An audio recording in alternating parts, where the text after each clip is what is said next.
My friends, distinguished guests, and members of the audience, there are moments in history when the balance of power appears fixed, when it seems that smaller nations must always bend under the weight of greater ones, when it feels as though the voice of the marginalized can never reach the ears of the powerful. Yet there are also moments when that assumption is shattered, when a single conversation proves that courage and conviction can stand equal to wealth and might, when truth spoken exposes the injustice hidden beneath polite diplomacy. The conversation I will recount was such a moment, for it symbolized not only the defiance of one leader, but the awakening of a continent, long told to remain silent. It began with a phone call that few believed could ever take place. On one end stood the head of the most powerful nation on earth, a man accustomed to dictating terms, used to hearing deference, and rarely encountering resistance from leaders of smaller states. On the other end stood the voice of a nation of 22 million people, one that the world often forgets, still, a nation determined to be no longer forgotten. This was not an ordinary call of pleasantries, nor a discussion of aid packages, nor a negotiation of security cooperation framed on the terms of the dominant power. It was, instead, a reckoning, a demand for dignity, and a refusal to accept the old language of submission. The issue that sparked it may appear technical to some, the imposition of a 30% tariff on all exports bound for American markets. But behind the statistics and the jargon of trade policy lay the lives of millions. For a landlocked nation whose economic survival depends on agriculture, textiles, and mineral exports, such a tariff was not a minor adjustment. It was a sentence of economic suffocation. It was the closing of factory doors, the disappearance of wages, the swelling of hunger, and the erosion of hope. To call it simply policy would be to ignore its human cost. It was, as it was aptly described, economic execution. The powerful nation had not even extended the courtesy of consultation. No warning, no dialogue, no attempt at partnership preceded the decision. The news arrived through rumors, through leaks, through whispers of diplomats ashamed to look their counterparts in the eye. That silence was its message, a message that the fate of millions was unworthy of notice, that decisions about their lives could be made in distant capitals without so much as a phone call.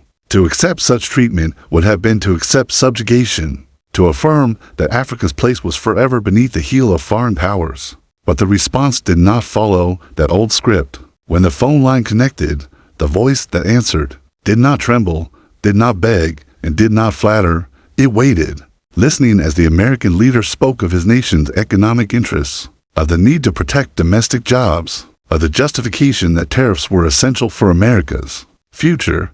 It listened without interruption, not out of deference but out of preparation. And then, when the moment was right, it responded with words that had not been heard from African leaders in decades. Let me tell you about my economic interests. In that instant, the dynamic shifted. The call was no longer a lecture delivered by a master to a supplicant.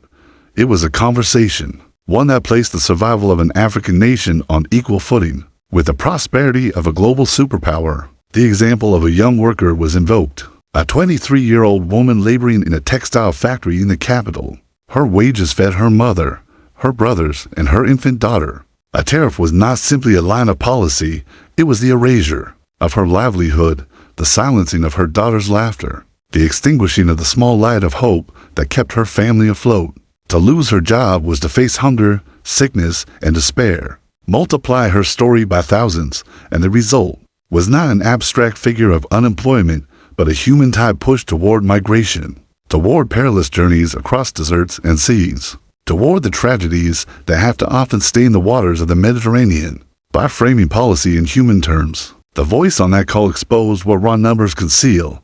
Trade restrictions do not exist in isolation. They reverberate across households, across classrooms, across hospitals. They transform children into dropouts, patients into corpses, farmers into fugitives. And when millions are cast into desperation, instability spreads far beyond their borders. The crisis of one nation becomes the crisis of an entire region, then the crisis of a continent, and eventually the crisis of the very powers that thought they could insulate themselves. Behind tariffs. Thus, the warning was given with clarity. If 10 million young Africans are stripped of work and dignity, they will not simply vanish. They will move, they will cross frontiers, they will seek survival in Europe, and the migration crisis that already troubles the West will expand tenfold. Tariffs may be designed as protection for one nation's economy, but they unleash instability that no border wall and no naval patrol can ultimately contain. What followed was even more profound. For the first time, the American leader asked, "What do you want?" The expectation was that demands for aid or concessions would follow, that the familiar cycle of dependency would resume. Instead, the answer defied that script. Nothing is wanted. Nothing is asked. Only one demand was made: stop taking. This simple declaration pierced through decades of rhetoric about assistance and development. For every dollar in so-called aid, Africa repays 5 through debt, through the extraction of its minerals, through trade arrangements designed to keep it forever as a supplier of raw materials, rather than a manufacturer of finished goods. The system is not generous, it is a harvest. The continent is not helped, it is drained. The flagship trade agreements celebrated as gifts are instead shackles that keep African economies from climbing the value chain. They are designed to ensure that cotton leaves the continent unprocessed, gold departs unrefined, oil is shipped untransformed, while jobs and wealth accumulate elsewhere. Faced with this truth, the American leader deflected to the familiar topic of security cooperation, of counterterrorism, of military assistance. But again, the answer challenged his assumptions. Security is not merely the absence of bombs. True insecurity rises when millions of young men and women find no path to employment, when desperation drives them into the arms of extremists, when hopelessness fuels criminality, and when poverty turns migration into the only dream, a drone. Strike cannot substitute for a dignified job. A battalion cannot replace a school. A counterterrorism program cannot compensate for the destruction of an industry. By suffocating economies, external powers create the very insecurity they claim to fight. And so the argument was advanced with relentless logic. The surest path to stability is prosperity. Give young people the ability to work in their own countries, to provide for their families, to imagine a future worth defending. And extremism withers at its root. Continue to strip them of opportunity, and instability will flourish despite all the weapons in the world. What startled the other end of the line was not only the defiance, but the knowledge. This was not a leader speaking in ignorance. The trade policies of the world's strongest nation had been studied in detail. The concessions granted to Europe, the compromises with China, the exceptions carved for nations strong enough to retaliate all were understood, and the piercing question was asked: why is Africa deemed less deserving of respect than those other powers? That question cut to the heart of centuries of hierarchy. It exposed the double standard that applauds fairness when the counterpart is strong, but imposes exploitation when the counterpart is weak. It revealed that what is called partnership is in fact paternalism, and what is called generosity is in fact extraction. As the conversation unfolded, for the first time, genuine curiosity seemed to emerge from the other side. What would a fair deal look like? The answer was as direct as it was visionary: eliminate the suffocating tariffs. Permit the processing of African resources on African soil. Construct trade agreements that uplift rather than impoverish. Respect sovereignty rather than attaching conditions that strip nations of agency. The argument extended beyond the realm of policy into the realm of principle. Africa does not seek charity, it demands fairness. It does not beg for help, it insists on dignity. It does not ask for a place at the table, it claims its rightful seat. For too long, leaders have been told to smile and accept whatever is offered, to fear the loss of crumbs rather than to demand a share of the feast. That era is ending. The conversation declared that patience is exhausted, that deference is finished, that dignity can no longer be postponed. In the dialogue that followed, industries and communities were invoked. The cotton farmers whose raw harvest feeds foreign factories while their families remain poor. The gold miners who see riches carted away while holes scar their land. Educated youth whose talents enrich Europe while their homeland offers no opportunities. Each story illustrated a single truth: that the wealth of Africa has been exported, while its people remain trapped in poverty, and that this pattern can no longer be accepted. The superpower asked bluntly, "Why should I care?" The response was equally blunt: because the alternative is chaos, and chaos will not respect your borders. Terror, migration, and trafficking are not confined to the countries where they begin. They spread, they destabilize allies, they overwhelm systems, and they return in forms far more costly than fairness would have been. The cost of injustice is always higher than the cost of justice. For a moment, possibility flickered.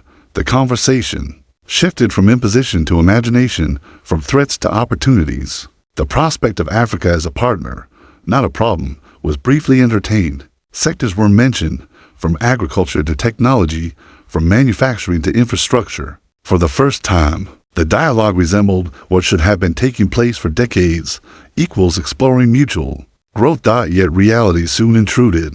The entrenched interests of Washington, the lobbyists and corporations that profit from Africa's weakness, the inertia of a system designed for exploitation, all were invoked as obstacles. But the African voice did not retreat. It reminded the other side that fairness is not charity, that equality is not generosity, that dignity is not negotiable. If the powerful could not offer fairness, then the relationship would change. New partners would be sought, and memory would record who stood with Africa and who sought to keep it down. This was more than a threat. It was a declaration of a new era. For centuries, African leaders have been warned that defiance leads to punishment, that speaking truth leads to isolation, that resistance brings ruin. Yet here was defiance spoken with clarity, truth delivered without fear, resistance offered as principle rather than tactic. It was an announcement that Africa will no longer ask permission to define its destiny. What emerged from that call was not merely a dispute over tariffs, but a statement of philosophy, that the days of Africa's subservience are numbered, that respect is no longer optional, that fairness must replace exploitation, and that dignity will no longer be bartered. And so, as we reflect upon this exchange, we must see it not as a quarrel between two men, nor even as a disagreement between two nations, but as a symbol of a continental awakening. It speaks to the desire of millions to reclaim what has been denied, the right to shape their future. It signals that the world's youngest continent, with its vast resources and vibrant youth, will no longer tolerate being harvested while others feast. It warns that continued exploitation will bring consequences not only for Africa, but for all who imagine they can profit from its suffering without paying a price. The path forward will not be easy. Entrenched powers will resist change. Corporations enriched by the status quo will fight to preserve it. Propaganda will attempt to discredit defiant voices, yet the seed has been planted, and seeds grow even in the hardest soil. Once people taste the possibility of dignity, they cannot be forced back into silence. Once they recognize that power can be challenged, they cannot again accept submission. The meaning of that call reaches far beyond one country. It speaks to the entire developing world.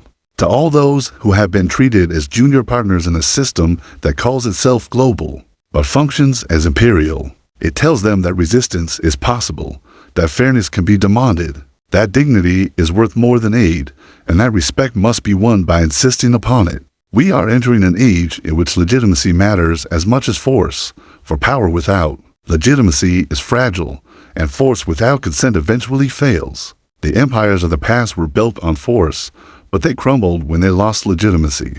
Today's global powers would do well to remember that lesson, and so the conversation that began with a tariff ended with a truth.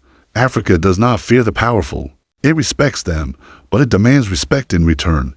If respect is given, partnership is possible. If fairness is practiced, prosperity is shared. But if exploitation continues, then Africa will remember, and Africa will resist. That, my friends, was the response to the call, not a plea, not a bargain, not a whisper of gratitude, but a declaration of dignity, a demand for fairness, and a promise that the old order will not last forever.